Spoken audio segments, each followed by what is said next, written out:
Woke up. Wake you up. Wake that ass up. Program your alarm to Power 105.1 on iHeartRadio. Morning, everybody. It's DJ NV, Jess Hilarious, Charlamagne the Guy. We are the Breakfast Club. We got a special guest in the building. Yes, indeed. We have Commissioner Luis Molina. How you feeling, man? Great. Always great to be here. Now, you're launching a new weekly initiative to help New Yorkers find jobs. Absolutely. Let's break that down. Yeah, He's doing it with us, Power 105.1. Of course, yeah, but let him break it down. Yeah, well, when you're in the number one city in the world and you have job opportunities, you got to come to the number one show to let people know what's going on, right? Mm-hmm. So that's a fact. Deliveringforyou.nyc, and we also have a number, 212-386-5000. So we have a number, thousands of job opportunities with the city. Some are entry level, some are for mid-career professionals. But we have we have a job for anyone that wants to bring their talents to the city and be part of helping our city evolve and support the community. Now, I was just going to ask that. So these are careers, not just seasonal jobs, right? So not just for the holidays. This is someone could get into and work for a couple of years, get benefits, and take care of their family longevity. Absolutely. So some of the jobs are entry level and to the begin your career track to do that. For example, like an assistant school safety agent with the NYPD or working as a taxi limousine commission inspector. And for college graduates, we have to hire 1,000 school teachers to deal with class size. We also are looking for school nurses. So there's a number of jobs that are available if you're just starting out in your career for a career progression. If you're a mid-career professional, we have those opportunities too. Can you explain why working for the government is such a strong option right now? Oh, so I think as we've seen as of late, when we look at local municipal government, they provide a level of career stability that you may not get in the private sector. We've weathered a lot of challenges in the city of New York over the last decade, as many as you know and your listeners know, but we haven't had a layoff, right? And I think that that's important. At the same time, you have options. You can grow in a career within the same city agency. So we have thousands of city workers that start off in an agency and 25, 30 years later, they retire from the same agencies.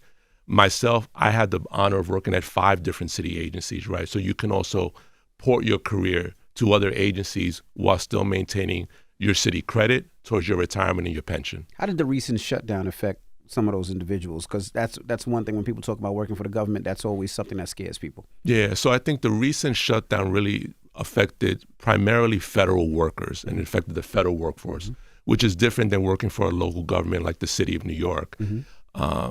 We do work with our federal partners in a number of ways, particularly like grant opportunities and things like that. So we've had shutdowns in the past. This was a long one, so there had some minor impact. But a city like ours, we have a huge sort of population base, and our funds are budgeted in time for a lot of the programs we support. So from that perspective, it had very minimal impact.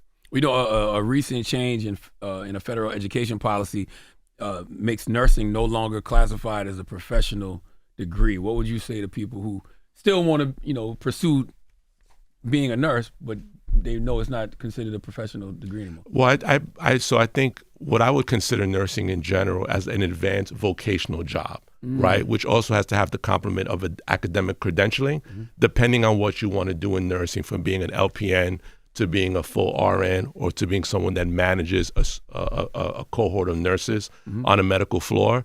So I think it really depends on what nuance of nurse career path you're taking. But it is, we're hiring school nurses now with the Department of Health and Mental Hygiene. They're deployed throughout our public school system. So a nurse is a critical job in the medical field that allows doctors to do what they do and be successful at it.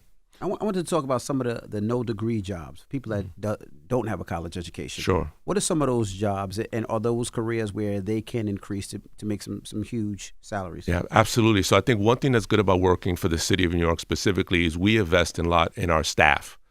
And we have a number of jobs, for example, like city custodians that help keep our buildings running, from cleanliness to a lot of other things within our building. And you don't need a high school equivalency diploma. And we recently launched with the Department of Citywide Administrative Services a program called EPIC, Education Propelling into Careers. And what we do is for those that want to get their high school equivalency, 1 day a week, we, in partnership with Metropolitan College of New York, they're able to not only get their high school equivalency, but 29 college credits. What does that look like from a career perspective? Once you get that, there's opportunities for promotion that may not have been available to you because of the qualifications for the promotion.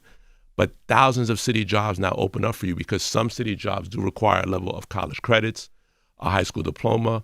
So just because you don't have a high school equivalency doesn't mean that you cannot have a career in the city of New York. And the city of New York is willing to invest with you so that you can have the career that you choose, because we still want people to have agency and be in control of their own future. You know, a lot of these jobs, they offer strong benefits and union support. So can you explain what that means for somebody who may be bouncing from job to job with no stability? Sure. So about 83% of our jobs come from civil service examinations, and they're represented by a number of different local unions throughout the city.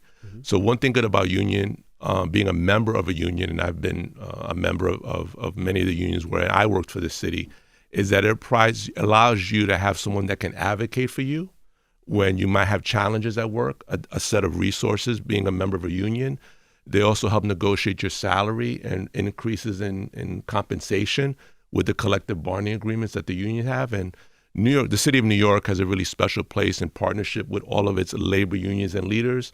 And it is a way to be able to deliver, to make sure that individuals can live and work with dignity.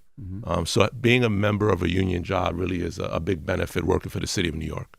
Now, with the new mayor coming in January, does this help the efforts that you're doing? Does it hurt the efforts, or does nothing change? I think it helps. I think, the incoming mayor has talked a lot in his campaign and to this day about affordability and opportunity, right? And the city is very, very expensive. Part of that is increasing our affordable housing stock within the city. But you also need income, right? And job opportunity, right? And there's a generation of young people that want to see change in government, and you can only do so much of that change from the outside. So we're saying join our city workforce, be part of the change you want to see.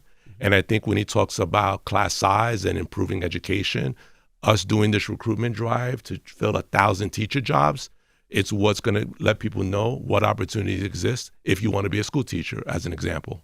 Now, we talk about school teachers, and school teachers call all the time and saying they love being school teachers, they love their job, they love teaching, but they don't have enough money and funding to take care of their classroom. They don't have the supplies, they don't have the books, they don't have that. Is that being changed? Is there help for that? Well, I'm here specifically about the jobs of teachers, right? I will let the New York City Public Schools talk about their ideas about how they help support teachers. But I think any way that we as a city can help support any worker, teachers included, to be able to do their job well, I think that's an important endeavor. What would you say to somebody who doesn't realize the long-term value of having government benefits or government training and just advancement opportunities? Yeah, I would say give it a chance, right? You always, as I've gotten older, can appreciate things that I didn't appreciate maybe when I was 24 years old. But I think you should give the city an opportunity and a chance. I think all of the skills that you would gain working for the city of New York, they're portable skills. If you want to then go into the private sector or maybe work in another local government somewhere else, these life journey experiences are of significant value at any age, whether you're an entry-level professional, a mid-career professional. We even have some seniors that join the city's workforce because they have time on their hands and they might want to work part-time. We are an age-inclusive city, so we have opportunities for everyone. Wow. Well, what does the application process look like? So a number of ways. One is we have the deliveringforyou.nyc website where you can fill out a form, give us information, and we'll be in touch with you to talk about what may be of professional interest to you. You can also call us at 212-386-5000. There are two main ways of getting employment with the city. We give examinations for about 83% of our jobs. Others don't require an examination, and you apply via application or resume, and we would walk you through that process. Okay, once again, if you're looking for a job, if you're looking for some work, Power 105.1 and the commissioner linked up, and you could get information on Power 105.1 or give them the website one more time. Deliveringforyou.nyc. All right. And the job market is hell right now. Yes, it is. So this is actually a blessing. Oh, it is. What's your message to anybody who wants to make a career change but doesn't have any direction? So I would say go to the website. Deliveringforyou.nyc is important because that's a start where somebody can reach out and engage with you and you can have an exploratory conversation. Or you can call us at 212-386-5000 where you'll have someone, a live person, will help you walk you through what options may be available for you to compete for, to consider for the next job opportunity you might be looking for. Word. Last question. I know this. Do you have to be a citizen, American citizen? Because I know there's a lot of immigrants here that don't have their necessary citizenship. Can they get a job? Is that open for them as well? Certain jobs may require U.S. citizenship, but we have persons that are in a documented capacity that work for the city. So not every city employee has U.S. citizenship. I wouldn't be showing up anywhere without U.S. citizenship at a time like this. All right. Okay. All right. Well, we thank you for joining us this morning. Commissioner Luis Molina, thank you for joining us. Thank you for having me. It's the Breakfast Club. Good morning. Hold up. Every day I wake up. Wake your ass up. The Breakfast Club. Y'all finished or y'all done?